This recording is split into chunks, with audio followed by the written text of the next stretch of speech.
ஒரு கிராமத்துல சம்பத்னு பேர் கொண்ட 20 வயசு இளைஞன் ஒருத்தன் இருந்தான். சம்பத் ஒரு அனாதை. அவன் கிராமத்துல சௌத்ரியோட டாபாவுல சமைக்கிற வேலையை பார்த்துக்கிட்டு இருந்தான். சீக்கிரமா வேலையை முடி சம்பத். கஸ்டமர்ஸ் டேபிளில் சும்மா உட்காந்துட்டு இருக்காங்க பாரு. இன்னைக்கு நான் தால் மக்னியை வச்சு ஒரு புது ரெசிபி செய்கிறேன் சௌத்ரி ஐயா. நீங்களே பாருங்க, இன்னைக்கு தாலை சாப்பிட்டுட்டு கஸ்டமர்ஸ் நம்ம ஹோட்டலில் மறக்கவே மாட்டாங்க. அட, நம்மளை மறக்க மாட்டாங்கன்றதெல்லாம் அப்புறமா பார்த்துக்கலாம். முதல்ல போய் அவங்களுக்கு சாப்பாடை கொடு. முடிஞ்சிடுச்சு ஐயா, கொஞ்ச நேரம் வெயிட் பண்ணுங்க. இன்னும் 5 நிமிஷத்தில் நான் எல்லா கஸ்டமர்ஸுக்கும் ஃபுட்டை வச்சிடுறேன், சரியா? சௌத்ரி சமையல் அறையை விட்டு வெளியே போனாரு. கொஞ்ச நேரத்துல சம்பத் கஸ்டமர்களுக்கு சாப்பாடு பரிமாறினான். சம்பத் கையால செஞ்ச டால் மக்னி எல்லா கஸ்டமர்களுக்கும் ரொம்ப பிடிச்சது. அந்த கஸ்டமர்கள்ல அர்ஜுன் சௌத்ரி கிட்ட வந்து சொன்னாரு, இன்னைக்கு தால் மக்னி ரொம்பவே சுவையாக இருந்துச்சு சௌத்ரி ஐயா. என் வயிறு நிறைஞ்சிடுச்சு, ஆனால் போக மனசே வரல. அட, நான் என்ன பண்ணுறது அர்ஜுன்? என் டாபாவில் செய்கிற சாப்பாடு அவ்வளோ நல்லா இருக்குல்ல, அதனால ஜனங்க வயிறு நிறைஞ்சிடுது, ஆனால் போக மனசு வர மாட்டேங்குது. என்னோட மனைவி ரொம்ப சூப்பராகவே சாப்பாடு செய்வா. அடா, நீங்கள் என்ன பேசிகிட்டு இருக்கீங்க சௌத்ரி ஐயா? உங்கள் மனைவி எப்போவும் உங்கள் பக்கத்தில் உட்காந்து காசு தானே எண்ணிக்கிட்டு இருக்காங்க. சாப்பாட்டை நம்ம கிராமத்து சம்பத் தானே செய்கிறான். அட, அவனை கொஞ்சம் பாராட்டுறதால உங்களோட பெருமை என்ன இறங்கிட போகுதா என்ன? இப்படி சொல்லிட்டு அர்ஜுன் அந்த இடத்த விட்டு போனாரு. சௌத்ரி ரொம்ப கோவப்பட்டு தன்னோட மனைவி ருக்மணியை பார்த்து என்ன சொன்னாருன்னா, நீயே பார்க்குறல்ல, உன்கிட்ட எத்தனை தடவை சொல்கிறது, நீயும் அந்த கிச்சனுக்கு போய் சம்பத்துக்கு ஏதாவது உதவியாக இருன்னு. என்னால் ஒரு சமயத்தில் ஒரே ஒரு வேலை தான் பார்க்க முடியும். ஒன்று நான் பணத்தை எண்ணுவேன், இல்லைன்னா சமையல் அறையில் சேரில் போய் உட்காருவேன். நீ சரியான முட்டாளாக ஆகிக்கிட்டே தான் இருக்க. கொஞ்சம் யோசி. ஒருவேளை சம்பத் நாளைக்கே நம்ம தாபா விட்டு போயிட்டானா அப்புறம் என்ன ஆகும்? ஜனங்களுக்கு அவன் கையால் செய்கிற சாப்பாடு தான் ரொம்பவே பிடிச்சிருக்கு. அதனால தான் நான் எல்லா ஜனங்கக்கிட்டையும் சாப்பாடு அவன் கிடையாது, நீ தான் செஞ்சுக்கிட்டு இருக்கேன்னு சொல்லிக்கிட்டு இருக்கேன். ஆனால் நான் சொல்கிறத நீ புரிஞ்சிக்கவே மாட்டேங்கிறியே. நீங்கள் ரொம்ப சரியா சொல்றீங்கங்க. இந்த விஷயம் என் மனசுக்கு தோணவே இல்லை பாருங்க. நானும் நாளையில இருந்து சம்பத்துக்கு பக்கத்துல சேரை போட்டு உட்கார்ந்துருக்கேன். மறுநாள் சம்பத் டாபாவுக்கு வந்தபோது சௌத்ரி சம்பத்தை பார்த்துட்டு என்ன சொன்னாருன்னா, சம்பத், இன்னையிலேருந்து என்னோட மனைவியும் உன் கூட அந்த கிச்சன்லேருந்து வேலை செய்வா. சௌத்ரி ஐயா, முதலாளி அம்மாவை ஏன் கஷ்டப்படுத்துறீங்க? சாப்பாடு செய்ய தான் நான் இருக்கேன்ல. நான் என்ன சொல்கிறேனோ அதை மட்டும் செய், தேவையில்லாமல் பேசாத. சரி சௌத்ரி ஐயா, நீங்கள் சொன்ன மாதிரியே செய்கிறேன். அன்னையிலிருந்து ருக்மணி சம்பத்தோட சமையல் அறையில உட்கார ஆரம்பிச்சா. கொஞ்ச நாளைக்கு அப்புறம் சௌத்ரி எல்லா கஸ்டமர்களையும் நம்ப வச்சாரு. அதாவது அவரு தாபாவில் கொடுக்குற அந்த சாப்பாடு தன்னோட மனைவி ருக்மணி தான் செய்யறான்னு. ஒரு நாள் சம்பத் தன்னோட வேலைக்கு போக வீட்டை விட்டு வெளியே கிளம்பினான். அப்பதான் அந்த இடத்துக்கு சௌத்ரி வந்துட்டாரு. சௌத்ரி ஐயா, நீங்களா? நான் தாபாவுக்கு தானே வந்துக்கிட்டு இருக்கேன். நான் உன்கிட்ட எதை சொல்கிறதுக்காக வந்திருக்கேன்னா, நீ இனிமே என்னோட டாபாவுக்கு வந்து எந்த வேலையும் செய்ய வேண்டிய அவசியம் இல்லை. நீங்கள் எதுக்காக இப்படி பேசிகிட்டு இருக்கீங்க சௌத்ரி ஐயா? எனக்கு தெரிஞ்ச வரைக்கும் நான் எப்பவும் சுவையான உணவுகளை தானே செஞ்சிட்ருக்கேன். அப்புறம் எப்பவும் என்னை குறை சொல்கிற அளவுக்கு நான் நடந்துக்கிட்டதில்லை. அதை பற்றி எனக்கு எந்த ஒரு கவலையும் இல்லை சம்பத். உன்னால தான் என்னோட டாபாவோட பேர் கொஞ்சம் கொஞ்சமாக அழிஞ்சுக்கிட்டு இருக்கு. நீங்கள் எதுக்காக இப்படியெல்லாம் பேசிகிட்டு இருக்கீங்க?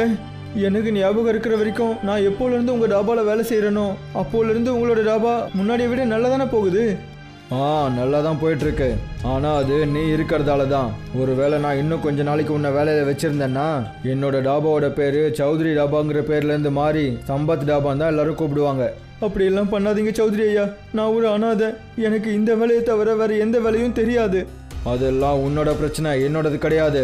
இன்னையிலிருந்து உன்னை எப்போவாவது என் கடை முன்னாடி எங்கேயாவது பார்த்தேன், கையை காலை உடைச்சி கிராமத்தை விட்டு வெளியே துரத்திடுவேன். இதை சொல்லிட்டு சௌத்ரி கோபத்தோட அந்த இடத்த விட்டு போனாரு. சம்பத்துக்கு வேலை இல்லாம போயிடுச்சு. ரொம்ப நொந்து போய் சம்பத் கிராமத்து தலைவரை போய் பார்த்தான். எனக்கு எல்லாமே தெரியும் சம்பத். சௌத்ரி உனக்கு என்னெல்லாம் பண்ணாருன்னு தெரியும். உனக்கே இந்த விஷயம் தெரியும். சௌத்ரி என்னை விட செல்வாக்கானவர், அது மட்டும் இல்லாமல் ரொம்ப பணக்காரரு. அவர்கிட்ட என்னால் பிரச்சனை பண்ண முடியாது. தலைவரே, நான் சௌத்ரி கிட்ட சண்டை போடணும்னு உங்ககிட்ட வரல. நான் உங்ககிட்ட உதவி கேட்கறதுக்காக தான் வந்திருக்கேன். உங்களுக்கே தெரியும்ல தலைவரே, நான் ஒரு அனாதை. சில வருஷங்களுக்கு முன்னாடி தான் என்னோட அம்மா அப்பா என்னை விட்டுட்டு போயிட்டாங்க. நான் என்னோட கிராமத்தை விட்டு எங்கேயும் போக விரும்பலை. நீ என்னதான் சொல்ல வர? தலைவரே, நான் எப்பவும் சாப்பாடு செய்யணும்னு நினைக்கிறேன். உன்னோட அப்பாவும் ரொம்ப பெரிய சமையல்காரன் தான். தலைவரே, நீங்கள் எனக்கு சின்னதாக ஒரு உதவி பண்ணுங்க. நான் எனக்குன்னு ஒரு டாபாவை நம்ம கிராமத்தில் திறக்க நினைக்கிறேன்.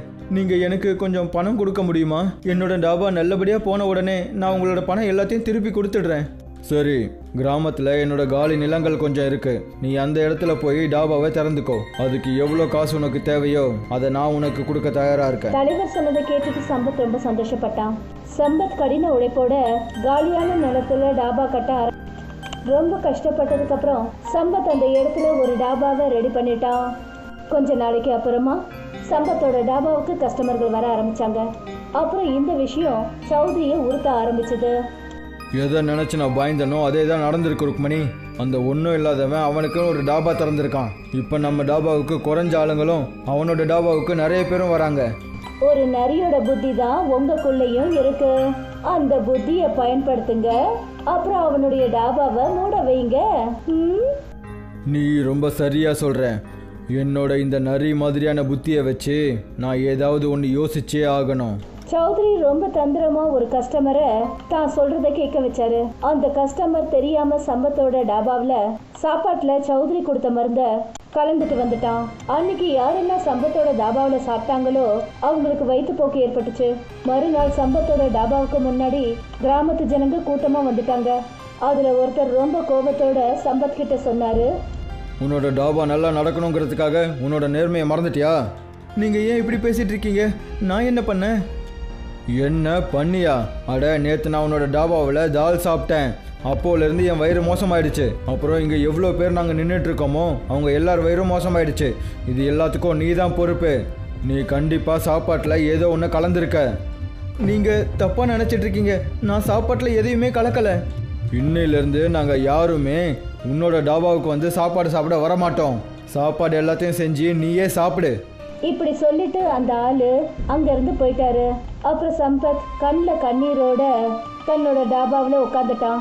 சம்பத்துக்கு மறுபடியும் வேலை இல்லாமல் போயிடுச்சு. கொஞ்ச நாளைக்கு அப்புறம் சம்பத்தோட டாபாவில் தலைவர் வந்து சொன்னாரு, சம்பத், நீ என்கிட்ட காசு வாங்கியிருந்தல்ல, அதை எப்போ திரும்ப தருவ? தலைவரே, உங்களுக்கே நல்லா தெரியும் என்னோட டாபாவுக்கு எந்த கஸ்டமர்ஸும் வர்றதில்லை. அதெல்லாம் எனக்கு தெரியாது சம்பத். எனக்கு என்னோட காசு வேணும், அதுவும் வட்டியோட. தலைவர் பேசினதை கேட்டதும் சம்பத் அதிர்ச்சி ஆயிட்டான். நாம வட்டியை பற்றி எதுவும் பேசவே இல்லையே. நான் அதை சொன்னேன், நீ தான் கேட்டிருக்க மாட்டேன். இன்னும் 2 நாளைக்குள்ளே என்னோட காசு வட்டியோட எனக்கு திரும்பி வரலன்னு வச்சுக்க, நான் உன்னோட வீட்டையும் உன்கிட்ட இருந்து பிடுங்கிடுவேன். அப்புறம் அதை விற்று அதிலேருந்து என்னோட காசை எடுத்துக்குவேன். அப்படியெல்லாம் பண்ணிடாதீங்க தலைவரே, நான் ஒரு அனாதை. நீங்கள் என்கிட்ட இருந்து என்னோட வீடையும் எடுத்துக்கிட்டீங்கன்னா அப்புறம் நான் எங்கே போகிறது? நான் உனக்கு 2 நாள் டைம் கொடுக்குறேன். இப்படி சொல்லிட்டு தலைவர் அந்த இடத்த விட்டு போயிட்டாரு. 2 நாள் கழிச்சு தலைவர் சம்பத்தை அவனோட வீட்டை விட்டு கழுத்தை பிடிச்சு வெளியே தள்ளினாரு. அவனுடைய டாபாவையும் அடிச்சு நொறுக்கினாரு. சம்பத் கண்கள்ல கண்ணீரோட ஹைவேல இருக்கிற ஒரு அடர்ந்த மரத்துக்கடியில் உட்காந்து தன்னுடைய விதியை நினைச்சு அழுதான். சம்பத் அழுது அழுது காலையில இருந்து சாயந்தரம் வரைக்கும் ஆயிடுச்சு. அப்பதான் அவன் பார்த்தான், அந்த மரத்துல ஒரு பறவை கூடு கட்டி இருந்தது. அந்த கூடை ஒரு கழுகு சுத்திக்கிட்டே இருந்தது. இந்த கழுகை நம்ம துரத்தி ஆகணும், இல்லைன்னா அது அதோட கூட்டை உடைச்சிடும். என்னோட வீட்டை காப்பாற்றுறதுக்கு தான் எந்த கிராமத்து ஜனங்களும் இல்லை. ஆனால் பாவம், இந்த பறவையோட கூட்டை இந்த கழுகு வந்து உடைக்கிறத நான் விட மாட்டேன். சம்பத் அந்த கழுகை அந்த இடத்த விட்டு துரத்தினான். அப்பதான் அங்க ஒரு அதிசயமே நடந்தது. அந்த கூடுல உட்கார்ந்திருந்த ஒரு சின்ன பறவை சம்பத்து கிட்ட வந்து உட்கார்ந்தது. ஒரு பெரிய ஒலியோட ஒரு அழகான பெண்ணா அது மாறுச்சு. நீ யாரு? பல வருஷங்களுக்கு முன்னாடி ஒரு சாபத்தினால என்ன ஒரு பறவையா மாத்தி அந்த கூடுல கைது செய்யப்பட்டு இருந்தேன். அப்படி நீ அந்த கழுகை மட்டும் விரட்டாம இருந்திருந்தா அந்த கழுகு என்ன கொன்னு என் கூடையே நாசம் பண்ணிருக்கும். அது கழுகு உருவத்துல இருந்த ஒரு ராட்சசன். ஆனா நீ எப்படி உன்னோட நிஜமான ரூபத்துக்கு வந்த? எனக்கு என்ன சொல்லப்பட்டிருந்ததுன்னா, அதாவது வாழ்க்கையில அடிபட்டு ரொம்ப கஷ்டப்பட்டு வேதனையோட இருக்கிற ஒரு இளைஞன் உனக்கு உதவி செஞ்சா என்னுடைய இந்த சாபம் போயிடும்னு சொன்னாங்க. அப்புறம் பாரு, நானும் முக்தி அடைஞ்சிட்டேன். நீ எனக்கு உதவி செஞ்சிருக்க, அதனால நானும் உனக்கு உதவி செய்வேன். உன்னை பத்தி எனக்கு எல்லாமே தெரியும். உன்னால எப்படி எனக்கு உதவி பண்ண முடியும்? ஏன் என்னால பண்ண முடியாது? நீ ரொம்ப நல்லாவே சமைக்கிற ஆளு. உன்கிட்ட பணம் காசு கிடையாது. ஒரே ஒரு வீடு இருந்தது, அதுவும் பறிக்கப்பட்டுடுச்சு. ஆனாலும் பரவாயில்லை, விடு. எந்த கூண்டு உடப்படாம நீ காப்பாத்தினியும் அதே கூண்டு இன்னிலிருந்து உன்னுடைய வீடா மாறும். அப்புறம் இந்த கூடுக்குள்ள உன்னுடைய சொந்தமான ஒரு கூடு ரெஸ்டாரண்ட் இருக்கும். இத சொல்லிட்டு அந்த அழகான பொண்ணு அந்த கூடை நோக்கி சைகை காட்டினா. அப்பதான் ஒரு வேகமான ஒளியோட அந்த கூடு ஒரு ரெஸ்டாரண்டா மாறிடுச்சு. அதோட படிக்கட்டுகள் அழகான மரத்தால செய்யப்பட்டிருந்தது. இந்த கூடு ரெஸ்டாரண்ட் இன்னையில இருந்து உனக்கு சொந்தமானது. இனிமே இந்த இடத்தை விட்டு உன்னை யாரும் வெளியே அனுப்ப முடியாது. யாராவது உன்னை இந்த இடத்தை விட்டு வெளியே அனுப்ப முயற்சி பண்ணாங்கன்னா கடைசியில அவனே பிரச்சனையில மாட்டிப்பான். இப்படி சொல்லிட்டு அந்த அழகான பொண்ணு அங்கிருந்து மறைஞ்சிட்டா. சம்பத் அந்த ரெஸ்டாரண்ட்குள்ள போனான். அவன் பார்த்தான், அந்த ரெஸ்டாரண்ட் உள்ள பார்க்கறதுக்கு 5 ஸ்டார் ஹோட்டல் மாதிரி இருந்தது. அங்க பெரிய பெரிய காஸ்ட்லியான டேபிள்ஸ் இருந்தது. அப்புறம் ஒரு 5 ஸ்டார் ஹோட்டல் மாதிரியே எல்லா விதமான வசதிகளும் அங்க நிறைஞ்சிருந்தது. கொஞ்ச நேரத்துல நிம்மதியா சம்பத் அங்க தூங்கினான். மறுநாள் டிஃபன் சாப்பிட்டுட்டு சம்பத் கீழே இறங்கினான். அப்பதான் அவன் முன்னாடி ஒரு கார் வந்து நின்னுச்சு. அதுல இருந்து ஒரு அழகான இளைஞன் வெளியே வந்து சம்பத் கிட்ட சொன்னாரு, இது எந்த மாதிரி ரெஸ்டாரண்ட் ப்ரோ? இந்த மாதிரி ரெஸ்டாரண்ட்ஸை நான் ஃபாரின்ஸில் மட்டும்தான் பார்த்துருக்கேன், ஆனால் அதுவும் ஃபோட்டோவில் மட்டும்தான். இது என்னோட ரெஸ்டாரண்ட் தான், கூடு ரெஸ்டாரண்ட். என்னோட ரெஸ்டாரண்ட்டில் எல்லா டைப் ஆஃப் ஃபுட்டும் இருக்குது. சரி, நீங்கள் எனக்கு உங்கள் ரெஸ்டாரண்ட்டை சுற்றி காட்டுறீங்களா? சுற்றி காட்டுறது என்ன சார், நீங்கள் தான் என்னோடய ஃபஸ்ட்டு கஸ்டமர். உங்களுக்காக இன்றைக்கி உங்கள் ஃபுட்டு ஃப்ரீ தான். சம்பத் அவருக்கு ரொம்ப அற்புதமான சமையலை தயார் பண்ணான். சாப்பாடு சாப்பிட்டுட்டு அந்த இளைஞர் ருசி பார்த்துக்கிட்டு என்ன சொன்னார்னா, நான் சொல்கிறத நம்புங்க, நான் எவ்வளவோ பெரிய பெரிய 5 ஸ்டார் ஹோட்டல்லலாம் சாப்பிட்ருக்கேன். ஆனால் இந்த மாதிரி ஒரு சுவையான சாப்பாட்டை என்னோடய லைஃப்பில் நான் சாப்பிட்டதே கிடையாது. நான் ரொம்பவே பெரிய ஒரு கம்பெனியில் அட்வர்டைஸராக ஒர்க் பண்ணிக்கிட்டு இருக்கேன். உங்களுக்கு ஓகேனா நான் உங்களோட இந்த கூடு ரெஸ்டாரண்ட்டை அட்வர்டைஸ் பண்ணி கொடுக்கவா? அப்போ உங்கள் ரெஸ்டாரண்ட் ரொம்பவே ஃபேமஸ் ஆகிடும். அப்புறம் இங்கே கஸ்டமர்ஸோட கூட்டமும் நிறைஞ்சிடும். நீங்கள் மட்டும் அப்படி பண்ணீங்கன்னா அது எனக்கு செய்கிற ரொம்பவே பெரிய உதவியாக இருக்கும். அந்த இளைஞர் அங்கிருந்து சிரிச்சுக்கிட்டே போனாரு. மறுநாள் அந்த ரெஸ்டாரண்ட்டுக்கு நகரத்திலிருந்து வர மக்கள் கூட்டம் அதிகமாயிடுச்சு. அந்த கூட்டத்துல பெரிய பெரிய தலைவர்கள், பத்திரிகையாளர்கள், ரொம்ப பெரிய பணக்கார ஃபேமிலிங்க இருந்தது. சம்பத்தோட கூடு ரெஸ்டாரண்ட் சில மாசங்கள்லயே இந்தியாவில் ரொம்ப ஃபேமஸ் ஆயிடுச்சு. அப்புறம் இந்த விஷயம் சௌத்ரியையும் தலைவரையும் ரொம்ப உறுத்த ஆரம்பிச்சது. நீ பேருக்கு மட்டும்தான் ஒரு தலைவர், ஆனால் உன்னால் ஒரு சின்ன வேலையை கூட செய்ய முடியல. நீ என்னெல்லாம் சொன்னியோ அதை விட நான் நிறையவே செஞ்சிட்டேன், தெரியும்ல? அட, நீ அவனை உன்னோட டாபாவில் இருந்து மட்டும்தான் துரத்தி விட்டேன், ஆனால் நான் அவனோட வீட்டையே எடுத்துக்கிட்டு அவனை துரத்தி விட்டேன். அட, அவனோட தலையெழுத்து நல்லா இருக்கும்போது அதில் நான் என்ன பண்ண முடியும்?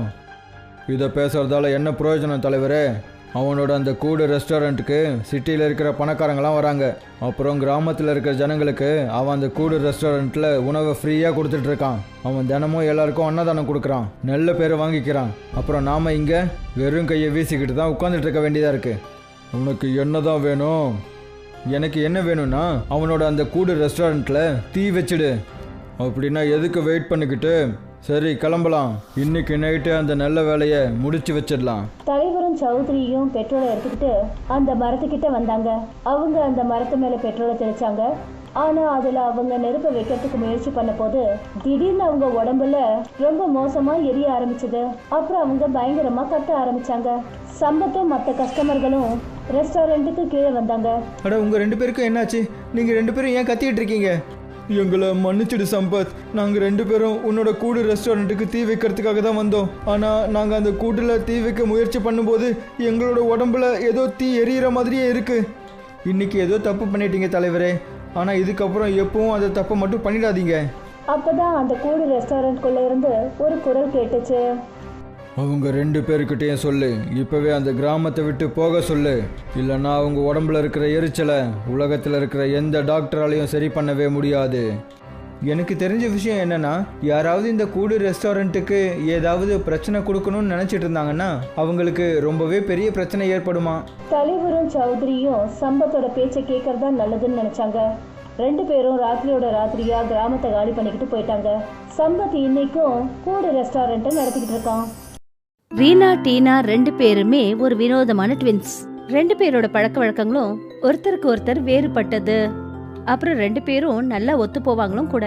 அனாதைகளா இருந்த காரணத்தினால 2 பேரும் ஏழ்மையில வாழ்ந்துட்டு இருந்தாங்க. அப்புறம் அவங்க வாழ்க்கையை நடத்துறதுக்கு தலைவரோட வீட்ல வேலை செஞ்சுட்டு இருந்தாங்க.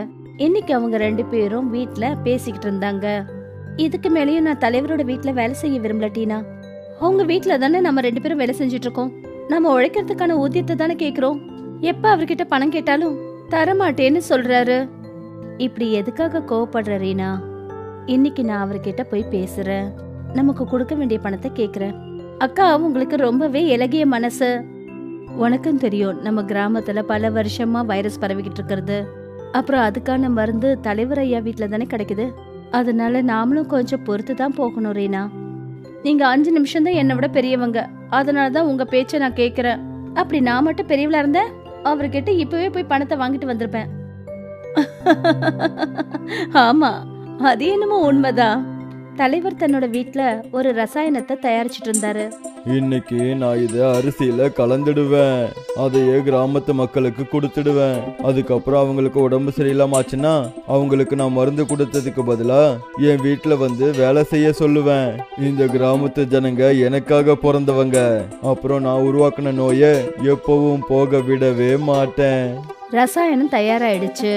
அப்புறம் தலைவர் வயல்ல அதை தெளிக்கிறதுக்காக போய்கிட்டு இருந்தாரு. உண்மையை சொல்ல போனா வைரஸ் கிராமத்துல பரவறதுக்கு காரணமே தலைவர் தான்.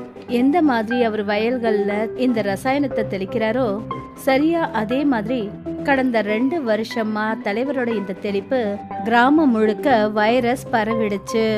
அப்புறம் மாத்திரைக்கு பதிலா கிராம ஜனங்க கிட்ட அவங்களுடைய வயலை வாங்கிடுவாரு. எப்பவும் இந்த கிராமத்தை முன்னேற விடவே மாட்டேன். ஒருவேளை முன்னேறினா அது நான் மட்டும்தான். தலைவர் அங்கிருந்து தன்னோட வீட்டுக்கு போயிட்டாரு. அப்புறம் மறுநாள் டீனாவும் ரீனாவும் காலங்காத்தாலேயே அவங்க வீட்டுக்கு வேலை செய்ய வந்துட்டாங்க. வேலை முடிஞ்ச உடனே அவங்க 2 பேரும் தலைவர்கிட்ட பணத்துக்காக போய் பேசினாங்க. தலைவர் ஐயா, அது பண விஷயமா நாங்க உங்ககிட்ட கொஞ்சம் பேசணும். டீனா, நான் தான் சொன்னேன்ல, என்னால பணத்தை இந்த மாசம் கொடுக்க முடியாது. ஏன்னா அதை வச்சுதான் இந்த மாசம் கிராமத்து ஜனங்களுக்கு தேவையான மருந்தை நான் தயாரிச்சாகணும். நான் மொத்த பணத்தையும் அடுத்த மாசம் கொடுத்துடுறேன். ஆனா எங்களுக்கும் செலவு இருக்கு இல்லைங்களா ஐயா, அதான் கேக்குறோம். அதுக்கு என்ன, நீ என்ன கிராமத்துல அவ்வளவு பெரிய ஆளா? தேவையில்லாத வார்த்தைகள்லாம் பேசாதீங்க தலைவரே. கிராமத்துல பெரிய ஆளுங்க இல்ல, ஆனா நாங்களும் இந்த கிராமத்துல சேர்ந்த ஒருத்தவங்க தான். அப்படி எங்களுக்கு சாப்பாட்டுக்கு கஷ்டம் ஆயிடுச்சுன்னா நீங்க அந்த பொறுப்பை ஏத்துப்பீங்களா சொல்லுங்க. நான் இவ்வளோ நேரமா பாசமா பேசிக்கிட்டு இருக்கேன். ஆனா இப்ப கேளு, நான் கிராமத்து ஜனங்களுக்கு மாத்திரைகளை செஞ்சு முடிக்கிற வரைக்கும் என்னால உங்க 2 பேருக்கும் 1 பைசா கூட கொடுக்கவே முடியாது. தலைவர் ஐயா, எங்களுக்கு இந்த மாசம் சேர வேண்டிய பணத்தை மட்டும் கொடுத்துருங்க. எங்க நிலைமை ரொம்ப கஷ்டத்துல இருக்கு தலைவர் ஐயா. சரி டீனா, நான் உனக்கு பணத்தை கொடுத்துடுறேன். ஆனா நாளையில இருந்து நீங்க வர வேண்டிய அவசியம் கிடையாது. நாங்க எதுக்காக வரப்போறோம்? தலைவர் டீனா கையில பணத்தை கொடுத்துட்டாரு. அப்புறம் 2 பேரும் அங்கிருந்து வீட்டுக்கு திரும்பி வந்தாங்க. டீனா ரொம்ப கவலையா இருந்தா. தான் அக்காவோட முகத்துல அந்த கவலையை பார்த்துட்டு ரீனா அவகிட்ட என்ன கேட்டான்னா, என்ன ஆச்சு, நீங்க எதுக்காக இவ்ளோ கவலையோட இருக்கீங்க அக்கா? இப்போ உனக்கு சரியா புரியாது ரீனா. அப்படி நமக்கு ஏதாவது கஷ்டம் ஏற்பட்டா நமக்கு மாத்திரை மருந்து கூட கிடைக்காது. அப்புறம் வேலை இல்லாத காரணத்தினால இப்ப நமக்கு பண தேவை முன்ன விட அதிகமாயிடுச்சு. அதுக்கு நாம வேற எங்கேயாவது வேலை பார்க்கலாம்க்கா. வேற எங்க? கிராமத்துல வியாபாரங்கிறது எல்லாமே தலைவரோட கையில தானே இருக்கு. அப்புறம் அவர்கிட்ட தான் நாமளும் சண்டை போட்டுக்கிட்டோம். நம்ம கிராமத்துல ஒருத்தவங்க வீட்டுல வேலை செய்யற அளவுக்கு யாருமே இல்ல. ஆமாக்கா, எல்லாருமே இந்த வியாதியால பாதிக்கப்பட்டிருக்காங்க. தலைவர் ஐயா அவங்களுக்கு உதவி செய்யறதுனால எல்லாரும் அவருக்கு அடங்கி போயிட்டு இருக்காங்க. அதுக்காக நீ தப்பு செஞ்சுட்டேன்னு நான் சொல்ல வரல ரீனா. ஆனா இதுக்கப்புறமா நாம என்ன செய்யணும் அதையும் யோசிக்கணும்ல. ரீனா இதை கேட்டதும் ரொம்ப கவலையாயிட்டா. அதாவது அவளோட கோபத்தால 2 சகோதரிகளும் கஷ்டங்களை அனுபவிக்க வேண்டியதாயிடுச்சு. இதே மாதிரி மெல்ல மெல்ல 1 மாசம் கடந்து போச்சு. அவங்க 2 பேர் கையில இருந்த பணம் மொத்தமா கொஞ்சம் கொஞ்சமா செலவாயிடுச்சு. இப்போ வீட்டுல மளிகை சாமான் எதுவுமே இல்ல. கடைசி உணவு மட்டும்தான் இருந்தது. அத ரீனா டீனாவுக்கு சாப்பிட கொடுத்தா. ஆமா, நீ சாப்பிட்டியா? நான் உங்களுக்கு முன்னாடியே சாப்பிட்டுட்டேன்க்கா. நீங்க வேலையை தேட போனீங்களா அப்பவே? அப்படியா, இப்ப நீங்க இதை சாப்பிடுங்க. அப்புறம் நான் கொஞ்சம் அதிகமா சாப்பிட்டுட்டேன், அதனால உங்களுக்கு ரொம்ப கம்மியா இருக்கு. ஐயோ பைத்தியமே, நீ இதை கூட சாப்பிட்டிருந்தா எனக்கு எந்த கவலையும் கிடையாது. ஆனா நாளையில இருந்து நம்ம என்ன பண்றதுன்னு அதை பத்தி யோசிக்கணும். ஆமாக்கா, மளிகை சாமான் எல்லாமே சுத்தமா காலி ஆயிடுச்சு. அப்பன்னு பார்த்து வெளியில ஒருத்தர் பிச்சை கேட்டு வந்திருந்தாரு. பிச்சை தாருங்கள், பிச்சை தாருங்கள். வணக்கம் பாபா. நலம் உண்டாகட்டும், எனக்கு கொஞ்சம் பிக்ஷை கொடு மகளே. பாபா, உங்களுக்கு கொடுக்கறதுக்கு வீட்டுல எதுவுமே இல்ல. கொஞ்சம் தான் வீட்டுல சாப்பாடு இருந்தது, அதை கூட நான் அக்காவுக்கு இப்பதான் கொடுத்தேன். எங்களை மன்னிச்சிடுங்க பாபா. எதுக்காக அப்படி சொன்ன ரீனா? வீட்டுக்கு பிராமணரோ யாராவது பிக்ஷு கேட்டு வந்தாலும் இப்படி அவங்கள நம்ம திருப்பி அனுப்பக்கூடாது. ஆனா அக்கா, உங்க 2 பேருக்கும் நிறைய பாசம் இருக்கு. அந்த பாசத்தால தான் உன்னோட பசி அடக்கிக்கிட்டு உன் அக்காவுக்கு சாப்பாடு கொடுக்குற. அப்புறம் அக்கா தங்கச்சிக்கு தர்மத்துக்கான வழியை காட்டிக்கிட்டு இருக்க. சின்னவ ரொம்ப பாசமானவ, அப்புறம் பெரியவ தர்மத்தை காப்பாத்துறவ. ரொம்ப நல்ல விஷயம். பாபா, எங்க வீட்டு நிலைமையை உங்ககிட்ட சொல்றதுக்கு முன்னாடியே நீங்க தெரிஞ்சுக்கிட்டீங்க. அப்புறம் நான் இப்படி சொன்னதுக்கு தயவு செஞ்சு என்ன மன்னிச்சிடுங்க. இதுல மன்னிப்பு கேட்கறதுக்கு எந்த விஷயமும் இல்ல மகளே.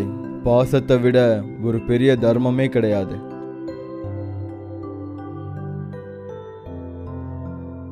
பாபா சாப்பிட்டு முடிச்சதுக்கு அப்புறமா எழுந்து டீனா ரீனா கிட்ட என்ன சொன்னார்னா, நீங்க 2 பேரும் எனக்கு செஞ்ச சேவைகள்ல நான் ரொம்ப சந்தோஷமா இருக்கேன். கேளுங்க, உங்களுக்கு என்ன வேணும்?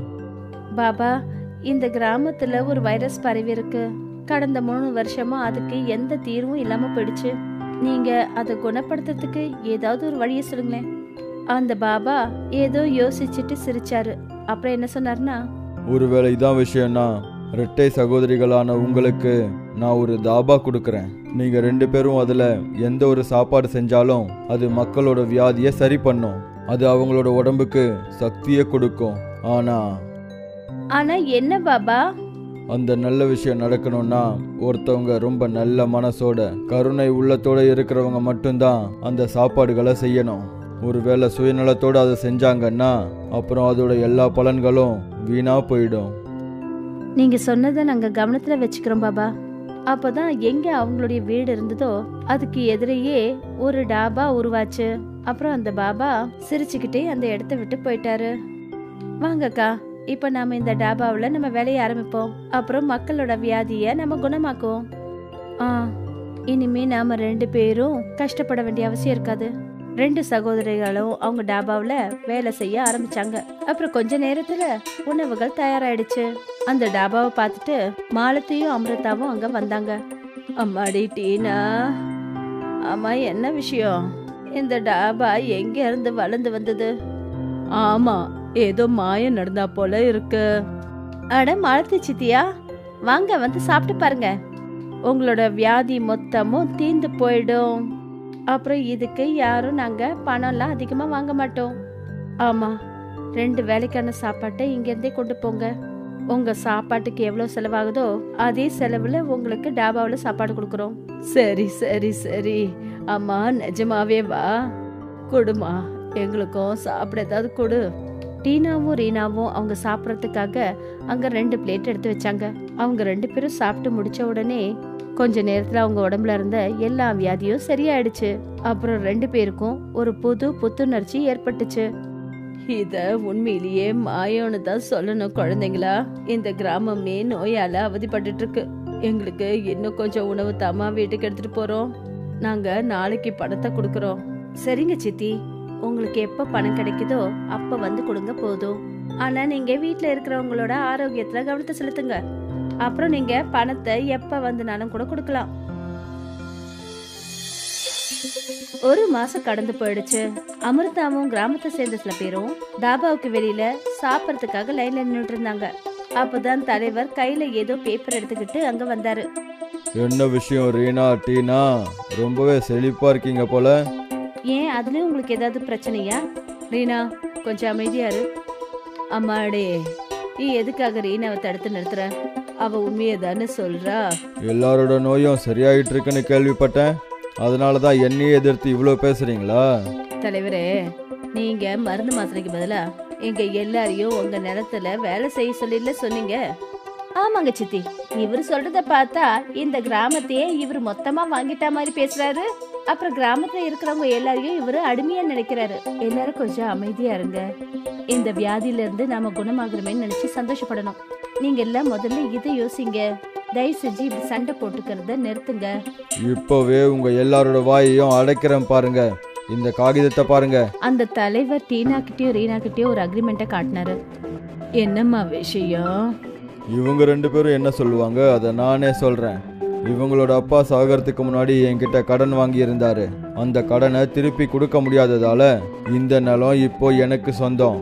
இவங்களோட ஏழ்மையை பார்த்து இவ்வளோ நாளா எதுவும் சொல்லலை. ஆனா இப்போ இந்த நிலம் எனக்கு வேணும். இது ஒரிஜினல் தான். இதுல உங்க அப்பாவோட கையெழுத்து இருக்கு. என்ன கையெழுத்தா? என்னாச்சும்மா? மாலதி எதுக்கு அதிர்ச்சி ஆகுறாங்கன்னா, ஏன்னா உங்க அப்பாவுக்கு படிக்கவோ எழுதவோ தெரியாது. அவரு கை நாட்டு தான் வைப்பாரு. சே, 2 கிழவங்களும் சேர்ந்து என் வேலையை கெடுத்துக்கிட்டு இருக்காதீங்க. தலைவரே, நீங்க ரொம்ப ஓவரா பேசிட்டீங்க. இங்க இருந்து ஒழுங்கா போயிடுங்க. எந்த ஒரு விஷயத்துக்கும் ஒரு எல்லை உண்டு. டீனாவுக்கு எப்பவுமே கோபம் வராது. அவ கோவத்தோட இருக்கிறத பார்த்துட்டு ரீனா ரொம்ப அதிர்ச்சி ஆயிட்டா. அப்புறம் கூட இருந்தவங்களும் கூட. உங்க எல்லாரையும் நான் கவனிச்சுக்கிறேன். இப்படி சொல்லிட்டு தலைவர் அந்த இடத்த விட்டு போயிட்டாரு.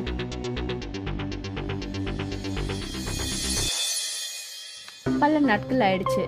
அப்புறம் ராத்திரி நிலவு பூமியை பிரகாசிச்சுக்கிட்டு இருந்தது. தலைவர் அந்த டாபா கிட்ட முகமூடி போட்டுக்கிட்டு வந்தாரு. அப்புறம் அதே ரசாயன பொருளை கையில வச்சுக்கிட்டு அந்த டாபாக்குள்ள நுழைஞ்சாரு. இப்போ இந்த அரிசிகள்லையும் இந்த கெமிக்கலை நான் கலந்துடுறேன். ஏன்னா யாரெல்லாம் இங்க சாப்பிட்றாங்களோ அவங்களுக்கும் வியாதி வரும். அப்புறம் பார்க்குறேன் இந்த கிராமத்து ஜனங்கள்லாம் என்னை எதிர்த்து எப்படி பேசுறாங்கன்னு. தலைவர் டாபாக்குள்ள இருந்த அரிசி பருப்புல அந்த ரசாயனத்தை தெளிச்சாரு. அங்க ஏதோ ஒரு சத்தத்தை கேட்டு ரீனா அங்க வந்தா. யார் நீ? திருட திருட திருட! தலைவர் அங்கிருந்து ஓடிட்டாரு.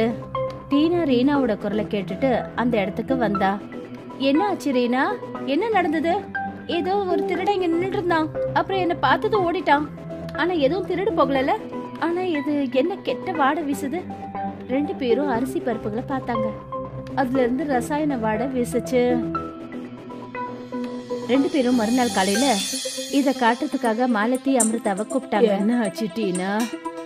இங்க பாருங்க சித்தி, இதுல யாரோ ரசாயனத்தை தெளிச்சிருக்காங்க. கிராமத்துல ஏற்படுற வியாதிக்கு காரணமும் இந்த ரசாயனம் தான்.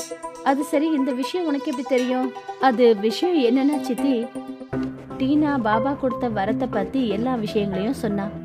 அப்புறம் அவ சொன்னா அவளால எல்லா வியாதிகளையும் புரிஞ்சுக்க முடியும். அப்புறம் அதுக்கான நிவாரணத்தையும் பண்ண முடியும்னு சொன்னா. அது சரி, இதுதான் விஷயமா? ஆமா, இத செஞ்சது யாரு? இத தெரிஞ்சுக்கிறதுக்கு நீங்க எல்லாரும் என்னோட யோசனையை கேட்கணும். கொஞ்ச நேரத்துல அந்த இடத்துக்கு தலைவர் வந்தாரு.